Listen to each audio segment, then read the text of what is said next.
to the cloud. All right, so for those, it's 10:06. For those who are now joining us, we will start the presentation now. And I did share that we'll start on nutrition and that we'll go straight to page 6 when we talked about the handout. So when it comes to fueling and pre-workout fueling, what does that mean? Sometimes when you say pre-workout, a lot of people think that's some kind of supplement that you take. No, it's a matter of it's like a car. You go on a trip, whether it be 1 hour out, 3 hours out, what's the first thing you do? You gas up. Whether you have 3/4 in the tank, whether you have half a tank, whether you have a quarter tank, you gas up. So fueling, getting ready for your training activity, getting ready for your race, those timing and the things that you put in will make all the difference. And I said I was going to jump right in on page 6. She gave a handout. She gave 30 minutes of talk, but she gave a handout talking about what type of things you need to best fuel your body based on activity. And I think that we don't talk about that enough. Sometimes we think, okay, I'll just grab a gel here, or we wait till we're tapped out before we use energy. And when you're doing endurance cardio, your body, now you're asking your body to digest food and work at the same time, and you're taxing it. And so sometimes you need to time your nutrition accordingly. And before I turn it over to the guests, I want to share you this story, because a lot of people think this is not important to me if I'm just riding 10 miles. This is not important for me if I'm just doing a sprint distance. This is not important for me if I'm just doing a charity ride, or this is not important for me if I'm just doing a 5K. For the local cancer society. It is very important. My very first sprint triathlon, it was an open water swim, and the race started at 7 o'clock. The race is maybe about 20, 30 minutes from my house. And I got up at 4 o'clock. I ate my normal breakfast that I usually eat when I'm training. I think I may have added something extra, thinking, okay, I need to fuel up. So I ate at 4 o'clock. We were training with friends, transitioned, opened at 5:30 or something like that. I'm a first-time triathlete, so I'm there like at minute 1, because I don't know how long I'm gonna need. Eat my breakfast, have my water bottles, set up my transition. I'm a talker, I'm a chatter, I'm chatting up everybody. And then there's something called waves. I didn't know what that meant. It meant the time that you get in the water. I didn't get in the water. This is a very big super sprint. It was 1,000 athletes. It was not even a sprint, a super sprint. It was 1,000 athletes. And I think I got in the water at 7:40 something, my age group. So that meant 3.5 hours. Now, I'm not thinking about all that. I'm thinking, I'm excited. I got nerves. I look over and I see another triathlete friend. She goes, "Is this your first open water?" And I was like, "Yes." And she was like, "Okay, I'll swim with you. I'm not going to win nothing. I'm not here to podium. I'll swim with you." So that calmed the nervous energy down. She's swimming with me, but I'm also trying to keep up with her. We get out the water and everybody's cheering for me. And normally during training, I would kind of walk out the pool or walk out the open water to my transition to my car. This time I'm all hyped up. I'm jogging. I'm like, they're not going to see me walking. I'm jogging, get to transition. It's freezing. I'm cold and I'm shivering and I'm on the bike. By the time I warm up now, I'm slamming water down. I'm trying to eat. I'm trying to do all the things that I trained with, but it just was off. Get to running now, and it's only a 2-mile run. I get to running now, and I hear, my belly is full with stuff. I ate too late. Anyway, 2 miles, 1.5 miles, I bunk. I'm dragging. I cannot make it to the finish line. I said, hold on till you turn the corner, but before you see the camera, hold on. So I start walking, hold on. Because when you see the camera, 1/4 mile is to the finish line. And I kind of just slow, sexy jog it in, but I was tapped out. I'm like, I couldn't understand it. It was nothing that I really did different during training. but I just didn't time the fact that I ate breakfast at 4 o'clock. I was moving around, and by the time it was for me to race, I had nothing left. Maybe now I know, maybe I have a honey stinger, or maybe I have a saltine cracker, or maybe I eat a little things. And that's what I want to kind of talk about, where that makes a difference, even for a half marathon, even for a 10K, even for a local 5K. If you're not used to, if you're running really fast, you need to fuel up. And so those things make a difference. And I'm checking the chat here. Khadijah, Ashley, can you tell us how, or share with us, first introduce yourself, Khadijah, and tell us how, what nutrition means to you, and how you're able to adapt nutrition for your performance. And then Ashley, you could chime in. My name is Khadijah Diggs. I primarily do long course triathlon, so a lot of my conversation will be geared towards that. But I also do short course racing. I've taken up marathon swimming, and I primarily call myself a cyclist. So even though I didn't own a bike till I started triathlon, that's the sport that I kind of enjoy the most, and where I find my freedom. And she's right about preparing before you start. You have to get calories in there before you start. I am 100% liquid. So before anything, I'm taking in for a short workout that's maybe an hour, 100 calories of liquid nutrition. I use F2C glycodurance or hydrodurance, depending on the intensity of the workout. So before even a workout, at least 100 calories of liquid nutrition. Before a race, a long course race, I'm taking in what's called 5-to-1, 5 parts carbohydrate, 1 part protein. And it's all liquid. That saves me from having to get up early in the morning and prepare a breakfast, or make sure I get up early enough to get that digestion going, because digesting food takes blood flow away from where you need it, which is in your legs and your arms when you get started. And it also, I'm going to be frank, it keeps you from the porta potty. So that's why I do liquid nutrition. But she's absolutely right.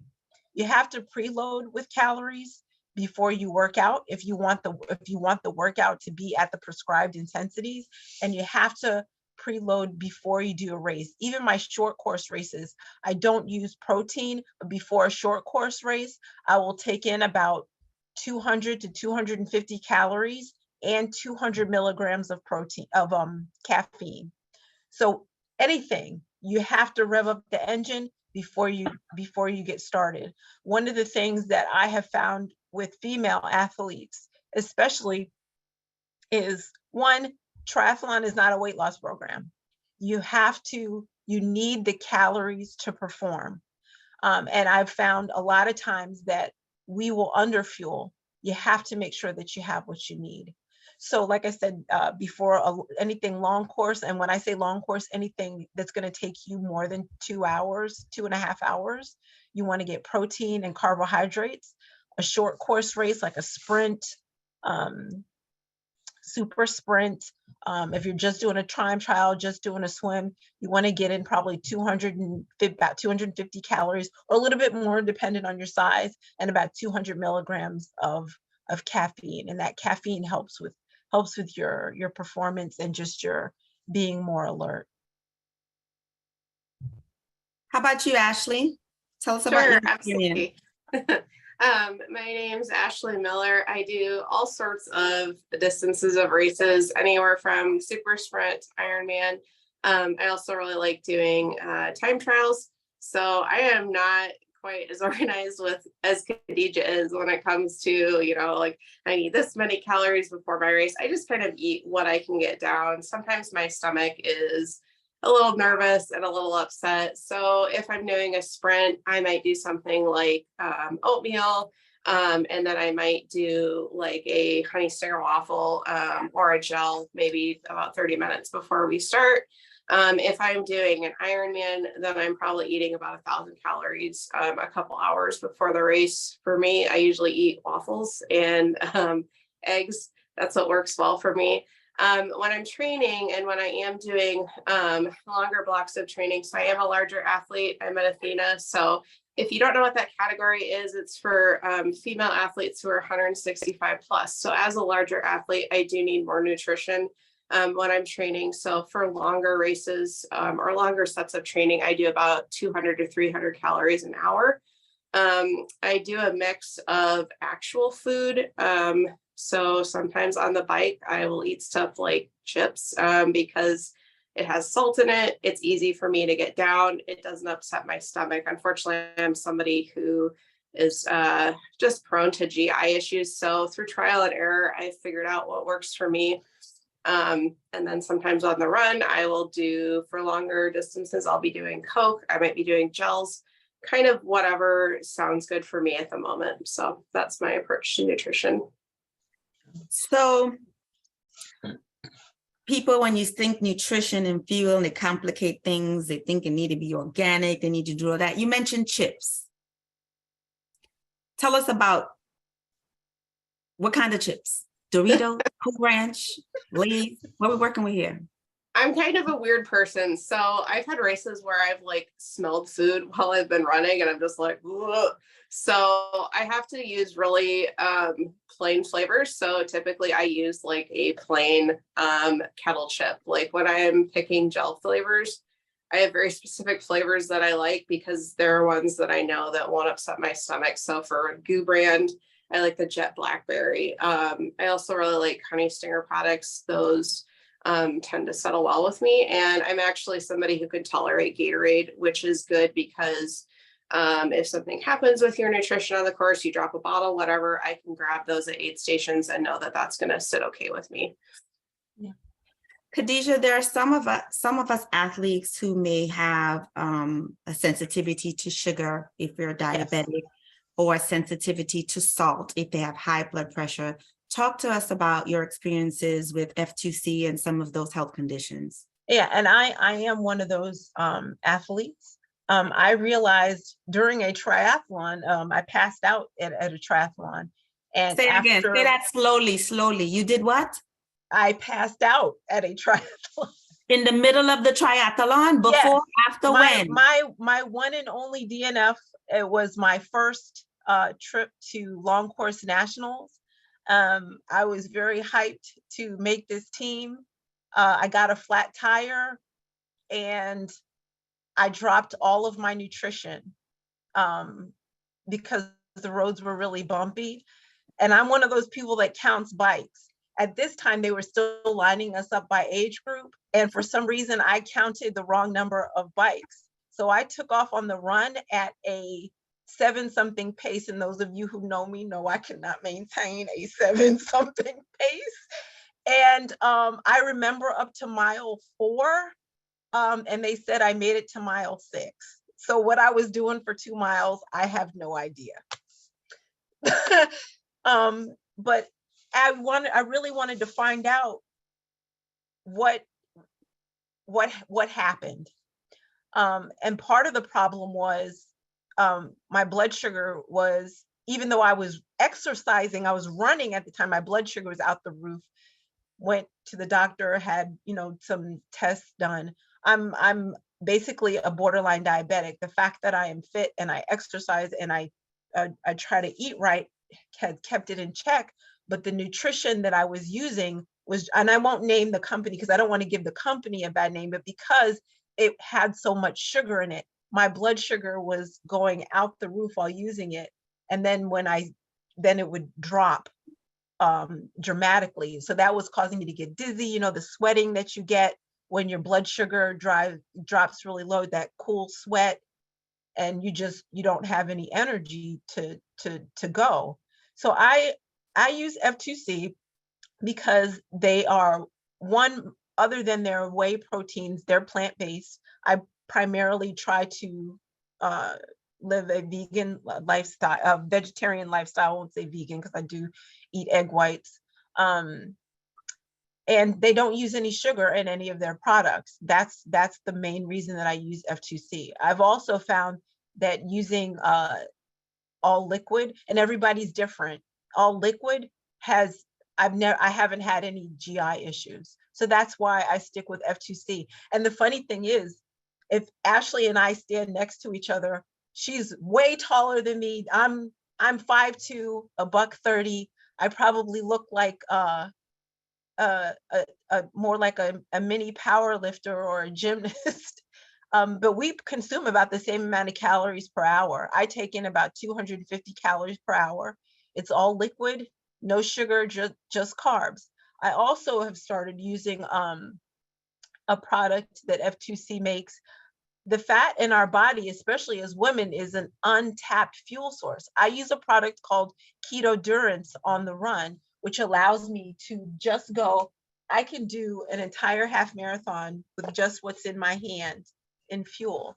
What it does is it forces your body to create ketones and use the fat in your body as fuel as well. And as we know, you get 4 calories for the carbs, but we got 9 calories per gram packed on our body. So it's a very effective way to fuel ourselves. And just like Ashley said, everybody's different. Some people feel that they need the weight of the solids on their stomach. I do a little bit better with just having liquids. And for me, it's simplified. I have a bottle in the morning with what the calories that I need, the carbs and the protein.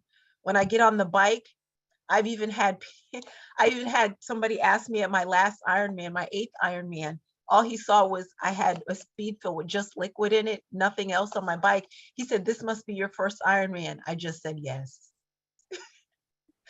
And then on the run, I have 2 of these. I went out on the run with one, and I had one in my special needs. So everybody's a little bit different in how they consume the calories. The key is to train your stomach to consume the calories and to make sure that you consume all of them. Trimarni is not here, and I told her I would read this. I hope that everyone watched the video. If not, please do so after the call. Avoid high fiber and high foods in 3+ hours before a workout. I want to share a story about that. Consume at least 8 ounces of water with pre-workout snack, at least 12 ounces with snacks and 16s with meals. And she goes into explain what a snack is and from a meal. You want to find easy to find and easy to prepare and easy to replicate on race day to digest. And I'll talk about that. And Ashley, you travel a lot for races, so I want you to speak on that in a minute. Avoid sugar, alcohol, sweeteners, and sugar-free gum. Look, this don't apply to me. I'm chewing all the gum, but to each his own is what she said. She's a registered dietitian. But this is why people think sugar-free is okay. Some of those sweeteners trigger an insulin response, which will drop your blood sugar and it won't allow you to perform well. That's why. My thing is, whatever you do, cycling, running, triathlon, especially you triathletes, because a lot of our bricks are back-to-back sessions, and we never count the second session. Oh, I'll just run 5 minutes afterwards. I'll just run 10. Your body goes into a whole nother fuel deposits that they have to tap into. Yep. And so we need to make sure that we're planning our fuel for our workout ahead of time. And whatever you do not go into a race or a workout on an empty tank. Whether you top it, especially at least water. If you add a little something to it. But you talked about fat adapted. And I remember when I was addicted to performance, meaning I had to get better, I had to get faster. And about 5 years ago, they talked about being a fat adapted athlete and going into ketones and ketosis, all kind of big fancy words that I needed like 2 weeks to figure out what to do. So I'm training for the Austin Marathon, which is, if you're local, in a few weeks. It was January, it was cold. I had a 13-mile run. I had a teaspoon of sunflower nut butter and some coffee. It's 23 degrees outside. I figured I need something. Friends, I go out and I'm running. And at that time I was normally a 9-minute mile per pace. I'm booking 8:30 in the winter. I'm like, yes. I got to the top of the hill, which was mile 2.3. I was on Kenny Fort Road, started at the bottom. I hit Forest Creek, and I explode I have a big back shot. I explode. If you don't know what that means, I don't want to be graphic, but just I explode in the back. I'm like, what is the hell? I booked my fastest mile for a long distance. And I'm like, what is going on? Now I got to walk my tail back down the hill. I'm like, I can't finish this run. I got to go to the car. And now how am I going to sit and drive? I have to find a towel in the back. Always have, we triathletes, so we always have change of clothes and towels in the back because I'm always leaving my towel before I go to swim. I keep an emergency one. I get home and that mixture of caffeine and liquid fat is a disaster. And if I didn't practice that during training, I would have had a really bad race day and I was really gearing up. So a lot of people are addicted to having perfect training sessions. Training sessions is when you should mess things up. Everything should be a disaster because you want to try and test everything before your event and before you race day. I don't care if you race into podium. I don't care if you race into finish. I don't care if you race into support or pace a friend. You just don't want that day to be miserable. And if there's some things that you control, when you eat and how you eat so that this could be fun and enjoyable, that is something that we should invest in. Ashley, in terms of your timing or in terms of any bad nutrition stories, Khadijah passed out. I tooted all over myself, well, pooped all over myself. What about you? Oh boy, I'm thinking back to my very first try. My mother-in-law gave me a goo and she's like, you need to take this during the race. It was strawberry banana flavored. And that is the worst flavor ever that you can have for goo. So after that, I hated goo. I didn't want to use them. So pick your flavors accordingly. Another time. Wait a minute, was that on race day? Yeah, like I took it on the bike. And very first time on race day. Yeah, it was like my very first race. I didn't know better. Okay.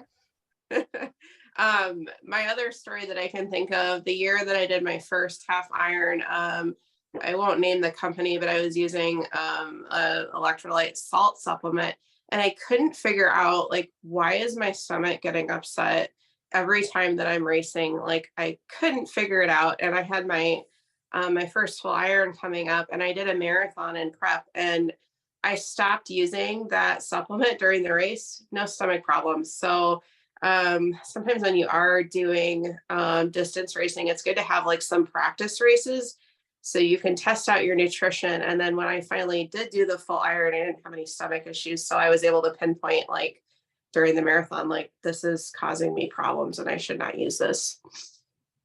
Wow. Well, before we move into clothing, about 2 years ago, I got hip to this place called The Feed. I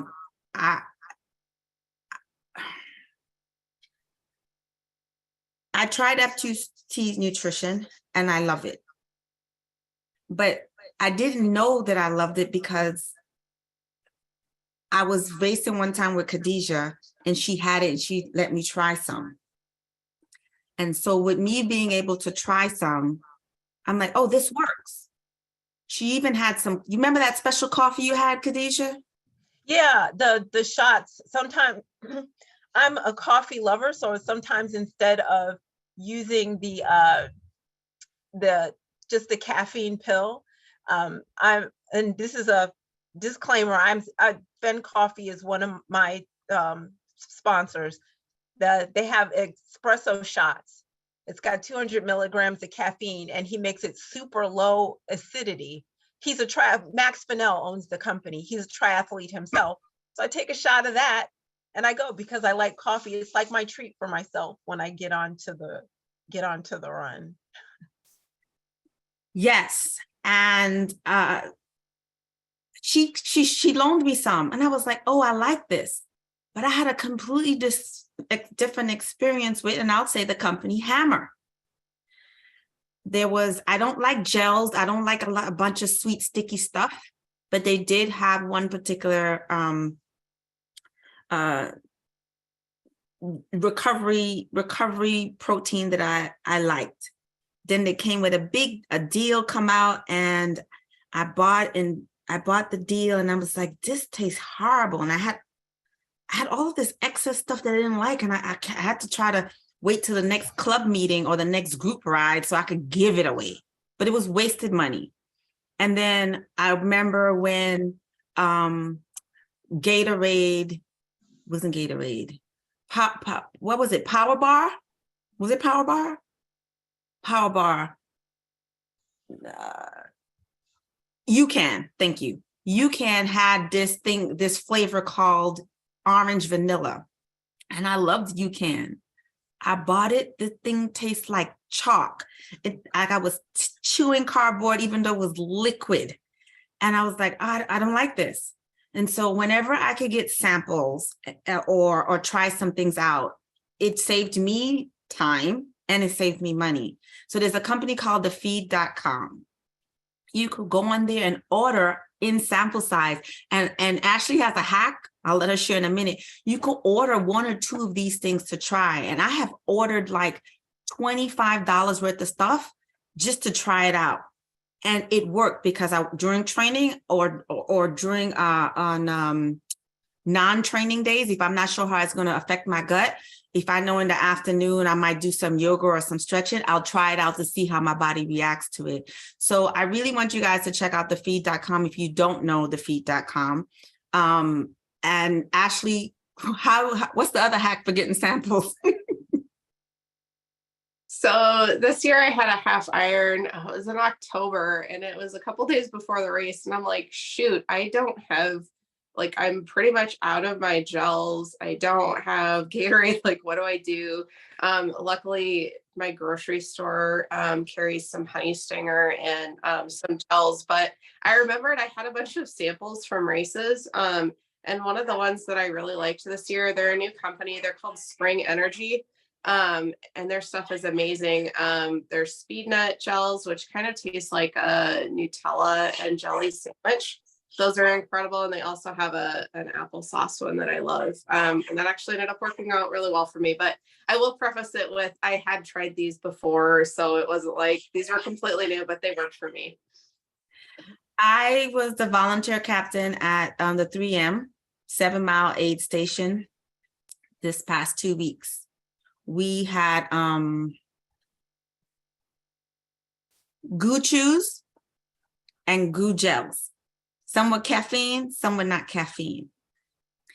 And this lady ran by, she snatched the one she liked, then she stopped. She said, oh, that's a new flavor. Can I have 2 for tomorrow? And so she was shopping and putting them in her bag. And she started down at the bottom with the caffeine all the way up to the chews. And she walked away with about 10 different future things to sample. So she knew the one she liked. So go to the expos. My race is small, I don't have an expo, but we do have some sample. If you go to the bigger races, grab those samples, figure out what to do. Sometimes if you don't know the company, you want to try out Hammer, or you want to try out F2C, or you want to try out Cis Fuels, go to the accessory section, not in the products. Sometimes in the accessory section, they'll sell sample packs. So you could buy for $10 to $20 all their different flavors. So I really want to hip you that. Sometimes they don't have it in products. It might be in the accessory section or in the gift section. All right. So now we're going to be moving into clothing. I want to reserve the questions while we end this topic for nutrition. Are there any questions that are burning that you could have Khadija or Ashley share with you? And one thing too, if anybody sees me at a race, I live out of my van, and I'm always willing to, I'm not giving you what I need for the race. But as long as I got something in the van, I'm gonna make sure I keep Ziploc bags. You can try the different flavors. I'm primarily mango. I like a light flavor of it. If you see me, just say hey. And if you want to try something, just come on up. Now, a lot of us here, we say nutrition, and the one word that we have not said today at all is hydration. And I don't even want to talk about hydration. I just want to say water. Drink your water. When I'm not racing, I'm drinking my water because that food needs breaking down. Whatever waste your body doesn't need, it needs to kind of come out. And when you are doing endurance running, when you're endurance cycling, when you're endurance triathlete, your body consumes so much liquid and so much energy that even if you ate all the honey bars in the world to give you all the energy, if you're not balancing it out with water, or if you don't have some things to make the pipes flow, you have a problem. Yeah. One of the things a lot of people do is on races, you have to start hydrating for a hot race 2 to 3 days. I start 3 days in advance, and not just water. I use a product called Electrodurance, but you need to get an electrolyte 2 or 3 times a day. Put an electrolyte in your water. If you know that race is going to be 85 or above, I do it anyway, because you never know. You need to start pre-hydrating with electrolytes. I do, like I said, 3 days in advance, minimum 2 days in advance. So you're, even when you talk about racing, your pre-prep, your pre-fueling, it starts days in advance. Say it again. It starts days in advance, 2 to 3 days. That pre-fueling, it's got to start a couple of days in advance. If you wait till you're thirsty, if you wait till the day of, it's too late. Ashley, when you won your time trial, how many days in advance did you make sure that your nutrition and the things that you ate on the off schedule was dialed in? I am not the best example of that. That's why I asked, because she's perfect and I'm on balance. I like balance. My time trials that I do are very short, so they're a little under 7 miles, but I have done some where it's 80, 90 degrees and we've got wind, so it's even hotter. And I race in a skin suit. So if you're not familiar with what that is, it's a long sleeve kit with shorts. That gets really hot when it's 90 degrees, but it does give you some extra speed. But again, if I am going into a hot time trial, I will be, and knowing that it's going to be hot ahead of time, like Khadija says, I will be taking in extra liquids, extra electrolytes ahead of time, just so I don't have any issues. All right. We're running over time into this section, but I want to give one other nutrition hack, especially for the events that are on Sundays, the triathlons, the half marathons, the cycling events. Somebody is pinging. They're gonna have to wait. The meal that you eat Friday for lunch at work is going to be, even though you think you ate breakfast, that breakfast is going to serve you mid-race. The meal that you eat the day before, the meal that you eat up to 36 hours before is very important. So for me, I like to eat pho. I like to eat soup. I have my carbs. They have zucchini noodles. I go fancy now. They have zucchini noodles as regular noodles, and they have lean beef. That protein sauce it's a time release. Even if you decide to go vegetarian or chicken, that Friday meal, if I eat any kind of not so good things on that Friday meal, I'm going to have a sucky race. Because by the time your body digestion system works, and this is for cycling, this is especially for cycling, because we use different mechanics. You sitting on your bottom the whole time, and then by the time you get to your legs and you get the things moving, and then you realize, oh, I have other things moving. So remember, just like they said, 2 to 3 days, start making sure you dial in your hydration and your nutrition if you want max performance on that day. And now it's 10:40. I want to make sure, I know, Khadija, you have a hard stop. We need to move into clothing, because the next thing to make you really level up and to be comfortable in endurance training is clothing. Khadija, talk to us about your experience with clothing. So I know you have a hard stop in a few minutes. Yeah, and I'm going to try to keep it brief. Most of you who know me know that I'm Muslim, and I race fully covered, whether it is 0 degrees or 100 degrees. And it's been quite a journey in understanding what I need to wear. I actually I've done a lot of research on the science of staying cool. A lot of you may notice or may not notice, may not even know who I am, but my kits are always dark on the bottom and light on the top. It's scientifically proven that when you wear a kit that's dark on the bottom and lighter on the top, it promotes cooling. I do a lot of research on materials. And unfortunately, all of the kits that I race in so far are custom kits. I can't, like most of you, just go buy a kit off the shelf. But it has given me a great opportunity to work with several brands. I've worked with Roca on my Team USA kit.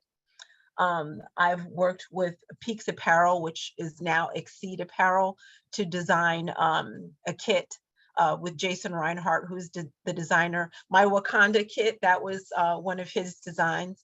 I've had the opportunity to work with Zone 3 and also with Varlo. And Varlo has committed to this year, they'll be coming out with a full coverage line that can be bought off the shelf. So I'm really excited about that. Another question that a lot of people ask me about my kits is the fact that I wear hijab. I wear hijab all the time, not just to race. That's how I don't leave my house without my hijab on. A lot of people are like, well, aren't you hot with that on your head? What a lot of people don't realize is the heat in your head is not what keeps you hot. It's your ears. And I even had to learn that. So what a lot of times people will see me on the run, I'll have my hijab on with my hijab pulled behind my ears. That's what promotes the cooling. The main thing with kits is know what materials feel good on your skin. You want to make sure that if you don't wear a sleeveless kit, your armpits are exposed, having the back of your knees exposed. If you want to run with your head covered from the sun, make sure that your ears are exposed.